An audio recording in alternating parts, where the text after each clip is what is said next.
রাশিয়ার president Putin ইউরোপকে সরাসরি যুদ্ধের হুমকি দিয়েছে। তিনি বলছেন, যদি ইউরোপ যুদ্ধ চায়, রাশিয়া প্রস্তুত। তাহলে ইউরোপ কি আসলেই যুদ্ধ চায় নাকি শান্তি? 2022 সালের ফেব্রুয়ারি থেকে রাশিয়া এবং ইউক্রেনের মধ্যে চলা এই যুদ্ধ পৃথিবীকে এক ভয়ঙ্কর সংকটে ফেলে দিয়েছে। একদিকে রাশিয়া, আর একদিকে ইউক্রেন এবং পশ্চিমা দেশগুলো, যার মধ্যে ইউরোপ এবং আমেরিকাও রয়েছে। চারদিকে যুদ্ধের থাবা ছড়িয়ে পড়ছে, আর একে কেন্দ্র করে হঠাৎই রাশিয়ার প্রেসিডেন্ট ভ্লাদিমির পুতিন এক ভয়ঙ্কর হুঁশিয়ারি দিয়েছেন। পুতিন বলেছেন, যদি ইউরোপ যুদ্ধ চায়, রাশিয়া প্রস্তুত। এই কথাগুলো কি সত্যি এমন এক ভয়ঙ্কর বাস্তবতা তৈরি করতে পারে?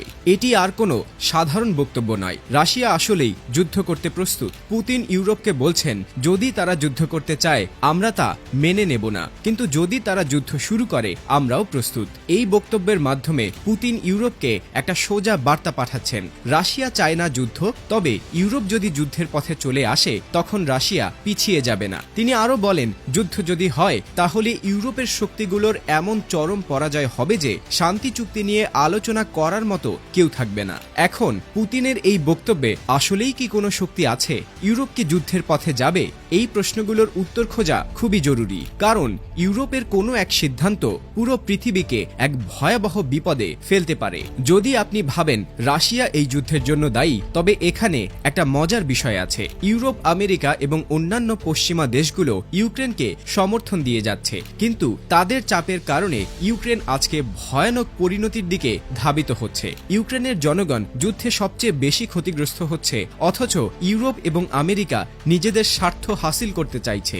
এই পরিস্থিতিতে মার্কিন প্রেসিডেন্ট ডোনাল্ড ট্রাম্প এক নতুন শান্তি প্রস্তাবনা সামনে এনেছেন, যা ইউক্রেন যুদ্ধ বন্ধ করতে সাহায্য করতে পারে। পুতিন এবং ট্রাম্পের মধ্যে দফায় দফায় কথা হয়েছে, কিন্তু এখনো পর্যন্ত কোনো সিদ্ধান্তে পৌঁছানো সম্ভব হয়নি। ট্রাম্পের বিশেষ দূত স্টিভ কপেল, জামাতা জ্যারেড কুশনার সম্প্রতি মস্কোতে গিয়ে পুতিনের সঙ্গে শান্তির ব্যাপারে আলোচনা করেছেন। তবে পুতিন পরিষ্কার জানিয়েছেন, ইউরোপের দাবি, বিশেষ করে রাশিয়া যে সমস্ত দখলকৃত অঞ্চল রেখেছে, সেগুলি ফিরিয়ে দেওয়ার দাবি তিনি মেনে নিতে প্রস্তুত নন। যাই হোক, ট্রাম্পের শান্তি পরিকল্পনার প্রতি রাশিয়ার আগ্রহ ছিল, কিন্তু পুতিন এর মধ্যে কিছু পরিবর্তন চান। তিনি বলেছেন, আমরা শান্তি চাই, কিন্তু আমাদের শর্ত মেনে কেউ শান্তির কথা বললে তাতে আমরা সামিল হব।